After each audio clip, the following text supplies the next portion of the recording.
nos temos aqui uma representação cível para saber se essas pessoas continuam na administração pública, se continuam representando o Estado, e consideramos isso auto-ofensa ao povo brasileiro, que percam seus cargos, que percam os seus vencimentos, inclusive de aposentadoria.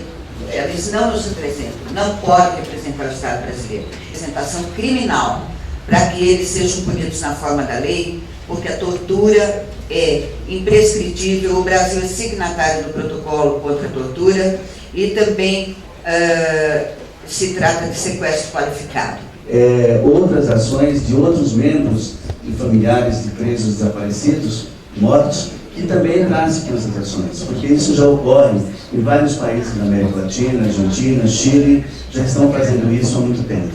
Queria informar que o Virgílio ele foi trabalhador da nossa categoria, trabalhou na empresa Nitroquímica, em São Miguel Paulista. Após ser demitido dessa empresa, ele trabalhou como funcionário do sindicato. E ajudou muito a diretoria naqueles tempos, né, a pautar aquilo que era não só os interesses imediatos dos trabalhadores, mas a luta pela transformação da sociedade, pela sociedade mais justa e democrática.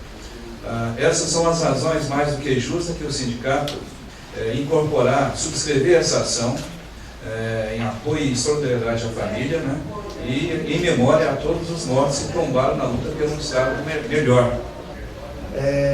Para que registre-se que nós é que tivemos que fazer essa investigação, nós é que tivemos que colher provas, nós é que tivemos que fazer todo o trabalho para elucidar um crime que o Estado cometeu.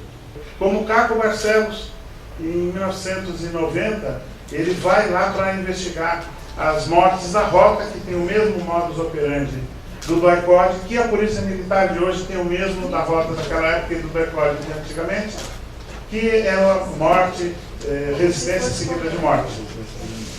E nós tivemos que auxiliar o Caco Barcelos quando ele se depara com um TEI de terrorista. E vem até nós e pergunta: que história é essa? Ele fala: é isso aí, um terrorista. Mortes de presos políticos. E depois ele descobre a vala de Perus, que nós já sabemos desde 1970 e pouco. Porque o Estado tem o dever de investigar quando o país ficou nas mãos de golpistas e tinha um regime ilegal e ilegítimo. O Estado Democrático de Direito tem a obrigação de fazer essa investigação. Soubemos que estava tendo uma reunião lá, que eles iam destruir os arquivos do IML. E fomos lá com a imprensa e nós. E fomos empurrando policiais, invadimos a sala do diretor, estava lá realmente uma reunião para destruir os arquivos.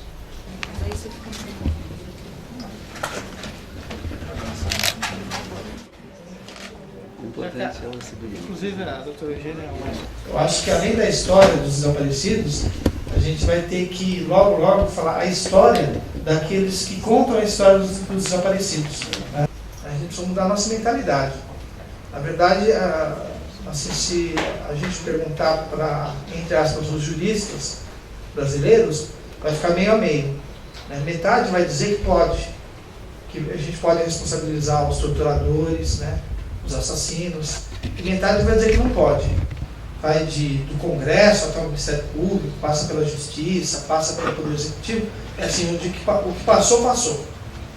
A gente não vai voltar atrás. Então, hoje foi um passo importante para quê? Para o Ministério Público mudar de mentalidade. Cada caso tem que ser um procedimento específico, igual foi feito aqui do Virgílio, o procedimento com os fatos, aonde ocorreu, os nomes. É imprescindível que haja investigação, que haja processo por órgãos públicos, como disse o Ivan, não por familiares. Agora, infelizmente, quem vai ter que ir provocando esses órgãos oficiais são os donos da luta. O que mais me assustou nesse tema é que as possibilidades não estavam esgotadas. Não havia um único inquérito por essas mortes. O que havia eram inquéritos contra os mortos.